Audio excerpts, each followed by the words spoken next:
moderno je doba i živimo u svijetu tehnologije. Svakodnevno je uz nas pametni telefon, tablet ili laptop, ali da li tehnologiju koristimo na pravi način i šta je novo u svijetu tehnologije saznaćemo od našeg današnjeg sagovornika. Sa nama je Miloš Grbović. Zadovoljstvo nam je što smo danas posjetili 3D sobe. Recite nam o kakvoj tehnologiji je riječ i šta je zapravo 3D tehnologija? Pa to je definitivno najnovija tehnologija 3D štampe, odnosno generalno štampe. Radi se o štampačima koji preko plastike, PLA ili ABS plastike prave modele koji vi zamislite ili nacrtate, odnosno izmodelujete ili pak skinete sa interneta. Koji se materijal koristi? Plastika? Plastika.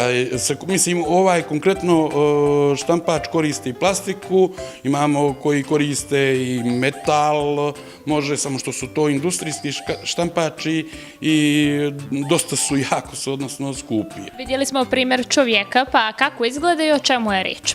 Da, to je klon koji, znači, primjer, vi dođete kod nas, mi vas skeniramo sa 3D skenerom, nakon toga na taj štampač tu, koji je industrijski štampač, 24 sata oštampamo figuricu. Znači, taj čovjek stvarno postoji ovdje u Podgorici. I ovako bi mi izgledali? Mislim, ne, vi bi izgledali ljepše jer imate haljinu i ko zove, ali tako, da. Da li je ovo ta standardna dimenzija u kojoj se radi? Minimalno je 9 cm, a može i do pola metra, sve zavisi od vaše želje. Tako, to je jako fin poklon. Ne znam, u Evropi da rade da djed dovede unuka svake godine u istom periodu, od 8. svoje godine unuka do 18. i onda za 18. rođendan pokloni 10 figurica. To je poklon koji se ne može kupiti. Da, predivno. Kada je klon u pitanju, od kakvog materijala se pravi i kako se boji? To je isto jedna vrsta plastike, samo u prahu, i taj naš 3D štampač koji može da izvede milion nijansi i boja, sloj po sloj slaže figuricu i znači ide sloj praha, onda ide ljepilo, pa sloj praha, pa onda boja i sve tako dok ne izađe on iz kutije 3D štampača. Nakon toga 3D štampač ima svoju sivač, to se zove postprodukcija, usisa se i očisti se figura i poslije toga se jednom tečnošću premaže da bi dobio ovako sjaj i oči, da bude što življi, da kažemo tako. Koje su prednosti, a koje mane 3D tehnologije? Pa ovako, što se tiče 3D tehnologije, ja još uvijek nisam našao, da kažem, manu, a profesionalno se bavimo već 3-4 godine. A što se tiče prednosti, reći ću u jednoj rečenici prednost 3D tehnologije, a to je naš um je naša granica. 3D tehnologija, druge granice nema. Znači, to što vi zamislite, mi to možemo da uradimo, bukvalno sve. Znači, evo, ne znam, možete jedan primjer da vam lično kod mog djeteta je došao do povrede ligamenata prsta i poveli smo ga kod naših doktora, oni su mu zamotali čitavu ruku jer je to tako trebalo. Mi smo doveli moga sina ovdje, skinuli smo mu zavoj, kolega je preskenirao njegov prst, oštampali mu tu longetu, zakačili je za elastikom za ruku, njemu su prsti bili potpuno slobodni, a samo je bilo zauzet taj povrijeđeni prst. Eto, znači i u medicini možemo isto da radimo i gledamo da to napravimo sa našim doktorima ovdje. Da li je moguće napraviti figuru i pomoću slike?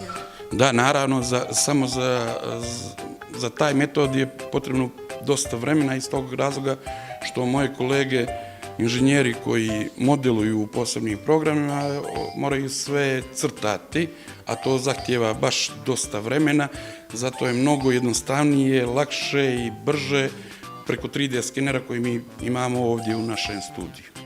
Pravite igračkice za djecu, pa o čemu je riječ? Da, mi imamo u našem studiju i CNC mašinu koja je jedna vrsta 3D štampača. Znači, razlike je samo to što na CNC mašinu stavite sirovinu, odnosno dasku, i ona na osnovu vašeg zadatka napravi oblik koji vi želite, koji ste vi zadali. Tako da smo mi pokrenuli izradu dječjih igračaka od drveta i od netoksičnih boja, namijenjena je uzrastu od 2 do 10 godina. Jedan model te igračke je upravo ovdje kod mene. To je igračka koja djetetu omogućava da sazna koje su boje, oblici i brojevi.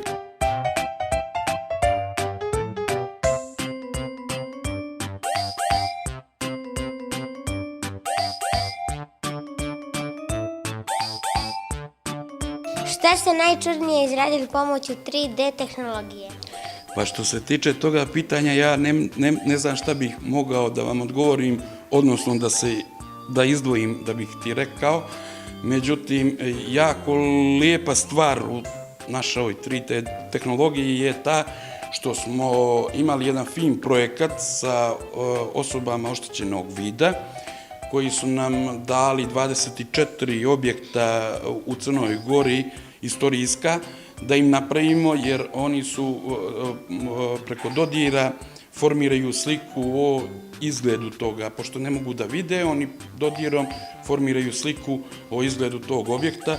Evo, konkretno ovdje sveće iza tebe se nalazi hram u Podgorici koji je namijenjen za i osobe koji imaju oštećeni vid, odnosno oni preko dodira svoga mogu da formiraju sliku kako izgleda taj hram kod nas. Tako smo radili i katedralu u Kotoru i most na Tari, i ne znam, džamiju u Pljevljima i tako. Evo, drugari, kao što vidite, temperatura se postepeno povećava, a aparat treba se zagrije do 205 stepeni. Trenutno je pokrenuo izradu jednog dijela. Kao što vidite, glava kojoj je bilo potrebno da se ugrije do 200 stepeni, počela je da vuče filament koji se nalazi s lijeve strane i kroz glavu prolazi taj filament. Ona ga ugrije i na radni sto spušta se filament koji oblikuje figuru. Što je jako bitno za ovaj 3D štampač koji mi posjedujemo, to je da posjeduje svoju kameru, a to znači da možete sa udaljene lokacije gdje imate, bilo gdje u svijetu gdje imate internet, da pratite njegov rad.